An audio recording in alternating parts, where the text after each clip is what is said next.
नमस्कार दोस्तों, स्वागत है आपका स्टडी फॉर सिविल सर्विसेज में। वीडियो को पूरा देखिए। कोई भी आपका फीडबैक है, कोई सजेशन है, तुरंत वीडियो में कमेंट करके जरूर बताइए। अच्छा लगे तो वीडियो लाइक जरूर कर लीजिए और ऐसे वीडियो लगातार फ्री में पाने के लिए चैनल को तुरंत सब्सक्राइब कर लीजिए और बेल आइकन को जरूर टैप कर लीजिए ताकि आगे भी सारे वीडियो आपको मिलते रहे। यूट्यूब में फॉलो करते हैं तो प्लीज ये वाला फ्री टेलीग्राम चैनल जरूर ज्वाइन करिएगा। सारे नोटिफिकेशन, सारे अपडेट यहीं पे आते हैं, ध्यान रखिएगा। स्टडी फॉर सिविल सर्विसेज का कोई भी पेड ग्रुप अगर आपको ज्वाइन करना है तो सिर्फ 8564809606097523864555 यही नंबर है हमारे, सिर्फ जहां पे कॉल या व्हाट्सएप कर सकते हैं। इंस्टाग्राम पे हमारा पेज जरूर फॉलो कर लीजिएगा, study for civil dot services है। ट्विटर पे हमको जरूर फॉलो कर लीजिएगा, @study for civils है। सारे क्वेश्चन अटेम्प्ट करिए और स्कोर अपना तुरंत कमेंट करके बताइए। इस सीरीज का ये छठा वीडियो है। वीडियो शुरू करने से पहले मैं बताना चाहता हूँ, यूपीपीएससी, आरओ, एआरओ, बीओ और यूपीपीसीएस प्रीलिम सहित हमारे कई पेड ग्रुप चल रहे हैं। अगर आप इन पेड ग्रुप को लेना चाहते हैं तो दिए गए नंबर पर कॉल कर जानकारी प्राप्त कर सकते हैं। तो दोस्तों देखते हैं आज का पहला प्रश्न। लोग, हिंदी भाषा के विकास का सही अनुक्रम आपको चुनना है। ऑप्शन आप लोग पढ़ लीजिए। जैसा कि आप लोग जानते हैं कि आर्य जननी जो भाषा हमारी है वह संस्कृत है। सभी भाषाओं की जो जननी है वह संस्कृत है। इसके बाद विकास क्रम में आपका दूसरा जो स्थान आता है आपका पाली का आता है। इसके बाद प्राकृत का आता है और इसके बाद अभ्रंश और बाद में हिंदी का क्रम आता है। तो हिंदी भाषा के विकास का जो सही अनुक्रम है वह आपका पाली, प्राकृत, अभ्रंश और हिंदी है। इसका जो ऑप्शन ए है वह सही है। आते हैं अगला प्रश्न। लो, कौरवी बोली कहाँ बोली जाती है? लखनऊ, प्रयागराज, बलिया या मेरठ? तो इसका जो सही आंसर है वो ऑप्शन डी, मेरठ में। कौरवी बोली मेरठ में बोली जाती है। दिल्ली के आसपास क्षेत्रों में जो है यह बोली बोली जाती है। इसका जो ऑप्शन डी है वह सही है। यहाँ पे 4 वर्ण दिया गया है, इसमें आपको बताना है कौन सा वर्ण अग्रस्वर है, अ, ई, आ या उ। तो इसका जो सही आंसर है वो ऑप्शन बी, ई जो है एक दीर्घ स्वर है। जीव के प्रयोग के आधार पर स्वर 3 प्रकार के होते हैं। इनमें आपका अग्रस्वर है, मध्य स्वर है और पश्च स्वर है। और अग्रस्वर में आपका लघु ई आता है, इसके बाद दीर्घ ई आता है और ए और अ। तो ये आपके 4 वर्ण हैं जो आपके अग्रस्वर में आते हैं। तो इसका जो ऑप्शन बी है वह सही है। आते हैं अगला प्रश्न। लोग, मनु और श्रद्धा किस रचना के पात्र हैं? पद्मावत, गोदान, साकेत या कामायनी? तो इसका जो सही आंसर है वो ऑप्शन डी, कामायनी के पात्र हैं मनु और श्रद्धा। यह अगर आपकी परीक्षा में पेपर टफ बनाएगा तब यह प्रश्न आपकी परीक्षा में पूछा सकता है। अगर नॉर्मल प्रश्न बनाएगा तो यह पूछा सकता है कामायनी किसकी रचना है? तो कामायनी आपके जयशंकर जी की रचना है। और यहाँ से प्रश्न एक और बार बार पूछता है परीक्षा में आपके, इसके अध्याय का क्या नाम है? तो इसके अध्याय को सर्ग कहा जाता है। कामायनी के अध्याय को सर्ग कहा जाता है। और कामायनी में कुल कितने सर्ग हैं? तो कामायनी में कुल 15 सर्ग हैं। यह भी फैक्ट आप लोग नोट करते चलिएगा।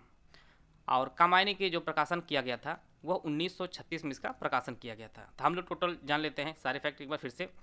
जयशंकर प्रसाद ने कामायनी रचना की है और इसमें मनु और श्रद्धा इसके पात्र हैं। और कामायनी में कुल 15 सर्ग हैं और इसका जो प्रकाशन हुआ था वो 1936 में इसका प्रकाशन किया गया था।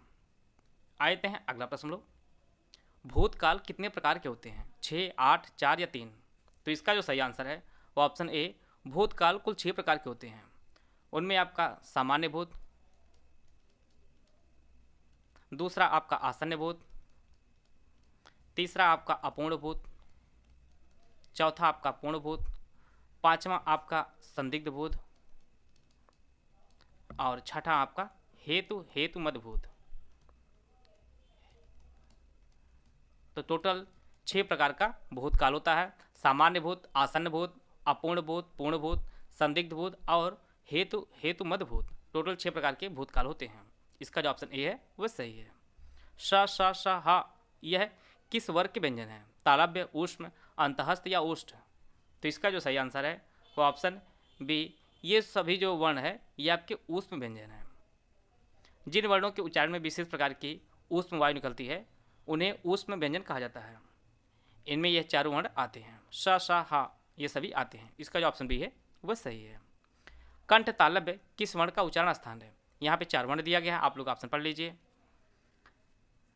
इसका जो सही आंसर है वो ऑप्शन बी, ए का जो उच्चारण स्थान होता है कंठ तालव्य होता है और ए के साथ आय का भी जो उच्चारण स्थान होता है वो आपका कंठ तालव्य होता है। इसका जो ऑप्शन बी है वह सही है। विधि का विलोम आपको बताना है, पुराना, सिख, छले या निषेध? तो इसका जो सही आंसर है वो ऑप्शन डी, निषेध। विधि का जो विलोम होता है वह निषेध होता है। विधि अर्थात किसी काम को करने की व्यवस्था आदि का तरीका या प्रणाली को विधि कहा जाता है और इसका जो विलोम होता है वह निषेध होता है। किसी काम को करने की व्यवस्था आदि का तरीका या प्रणाली में बाधा डालने या मना करना वो आपका निषेध होता है। इसका जो ऑप्शन डी है वह सही है। आते हैं अगला प्रश्न लोग। यहाँ पे आपको बताना है निर्वासित में प्रत्यय कौन सा है, इत, इक, सित या नहीं। तो इसका जो सही आंसर है वो ऑप्शन ए इत प्रत्यय है। निर्वासित शब्द में इत प्रत्यय है। इसका जो ऑप्शन ए है वह सही है। और निर्वासित का अर्थ होता है देश निकाला हुआ। इसका जो ऑप्शन ए है वह सही है। और जैसा कि आप जानते हैं प्रत्यय जो है किसी शब्द के अंत में लगता है। आते हैं अगला प्रश्न लोग। जलज शब्द किस प्रकार का शब्द है, रूढ़, योगी, योग रूढ़ या इनमें से कोई नहीं। तो इसका जो सही आंसर है वो ऑप्शन सी जलज जो शब्द है यह एक रूढ़ शब्द है। यह आपका एक योग रूढ़ शब्द है। जो शब्द अन्य शब्दों के योग से बनते हों परंतु एक विशेष प्रकार का अर्थ देते हैं उन्हें योग रूढ़ शब्द कहते हैं। जैसे जलज है, जलज का अर्थ जो होता है आपका कमल होता है। इसी प्रकार का लंबोदर आपका लंब धन उदर होता है और लंबोदर गणेश जी को कहा जाता है। इसी प्रकार से दशानन एक शब्द है, दस धन आनंद इसका विच्छेद होगा और दस धन आनंद आपका रावण को कहा जाता है। इसी प्रकार से जलज है आपका कमल कहा जाता है। तो जलज जो शब्द है वो आपका योग रूढ़ शब्द है। इसका जो ऑप्शन सी है वह सही है। यहाँ पे आपको तत्सम शब्द की पहचान करनी है, गृह, खीर, गाय और काजल। तो इसका जो सही आंसर है वो ऑप्शन ए गृह जो शब्द है यह एक तत्सम शब्द है। अन्य सभी तद्भव हैं, हम लोग तत्सम इनका पहचान लेते हैं। खीर का जो तत्सम रूप होता है वह आपका क्षीर होता है। गाय का तत्सम रूप ग होता है और काजल का तत्सम रूप कज्जल होता है। तो इसका जो सही आंसर है वो ऑप्शन ए इसका सही आंसर है। आते हैं अगला प्रश्न लोग। थोड़ा जानने वाले के लिए एक शब्द क्या प्रयोग होता है, मूर्ख, बहुज्ञ, अज्ञ या अल्पज्ञ। तो इसका जो सही आंसर है वो ऑप्शन डी अल्पज्ञ। थोड़ा जानने वाले के लिए एक शब्द जो प्रयोग होता है वह अल्पज्ञ होता है। यहाँ पे एक शब्द अज्ञ दिया है, अज्ञ का अर्थ होता है मूर्ख। आते हैं अगला प्रश्न लोग। यहाँ पे एक चिन्ह दिया गया है, इसमें आपको पहचानना है यह कौन सा चिन्ह है, योजक, अल्प विराम, हंस पद या अर्ध विराम। तो यह एक हंस पद जो है यह जो चिन्ह है यह हंस पद का है या इसे त्रुटि बोधक के नाम से भी जाना जाता है। और यह अच्छा लिखने से कभी कभी हम लोगों से शब्द छूट जाता है तो वहाँ पर इसका प्रयोग किया जाता है हंस पद का। आते हैं अगला प्रश्न लोग। यहाँ पे 4 वाक्य दिया गया है, इसमें आपको पहचानना है कौन सा वाक्य शुद्ध रूप में लिखा गया है। ऑप्शन आप लोग पढ़ लीजिए। इसका जो सही आंसर है बैल और बकरी घास चरते हैं। यहाँ पर बैल और बकरी जो है 2 कर्ता दिया गया है और उसी के अनुसार यहाँ पर जो क्रिया है वह भी बहुवचन के रूप में लिखी गई है। इसलिए जो है बैल और बकरी घास चरते हैं जो शुद्ध वाक्य है। आते हैं अगला प्रश्न लोग। हिंदी प्रदीप जो पत्रिका है इसका संपादन किसने किया था, बालकृष्ण भट्ट, श्याम सुंदर दास, बाल मुकुंद या प्रेमचंद।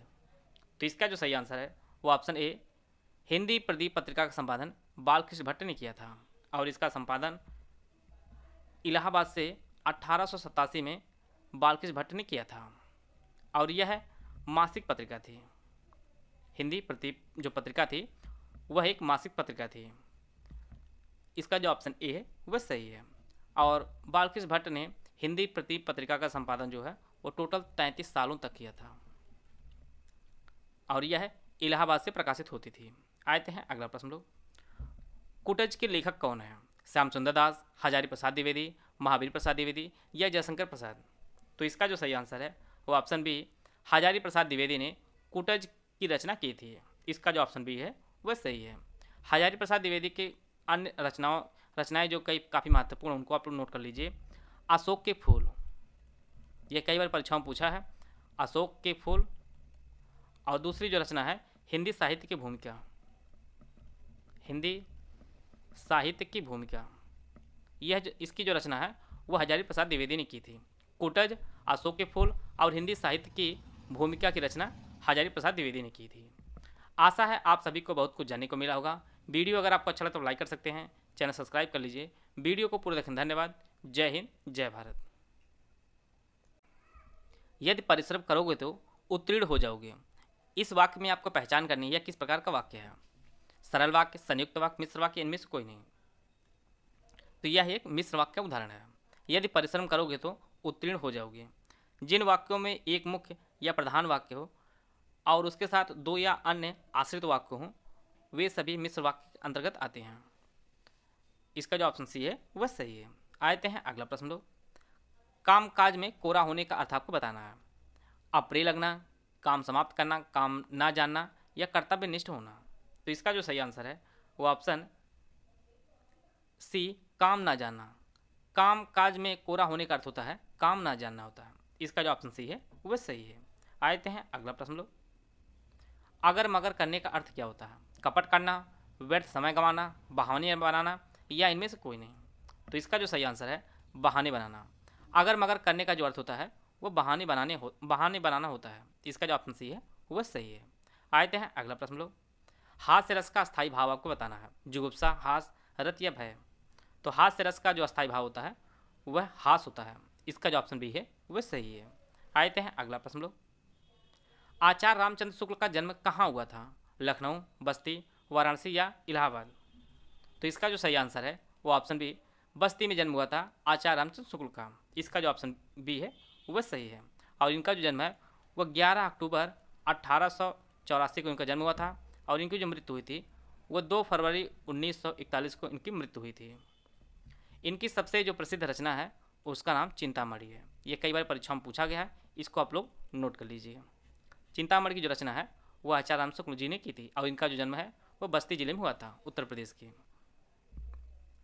बंदव गुरु पद पदुम परागा सूरज सुभाष सरस अनुरागा में आपको बताना है कौन सा अलंकार है? श्लेष, अनुप्रास, उपमा या अतिशयोक्ति। तो इसमें आपका अनुप्रास अलंकार है और इसमें अनुप्रास अलंकार होने का कारण इसलिए है क्योंकि यहाँ पर आप लोग देख पा रहे होंगे प प प, इसी प्रकार से द, आगे आपका सा और इसके बाद आपका यहाँ पर रा और यहाँ पर रा। तो जो 4 वर्ण है जिनमें आपका प है, द है, स है और रा है, इन सभी वर्णों की पुनरावृत्ति हुई है, इसी कारण इसमें अनुप्रास अलंकार है।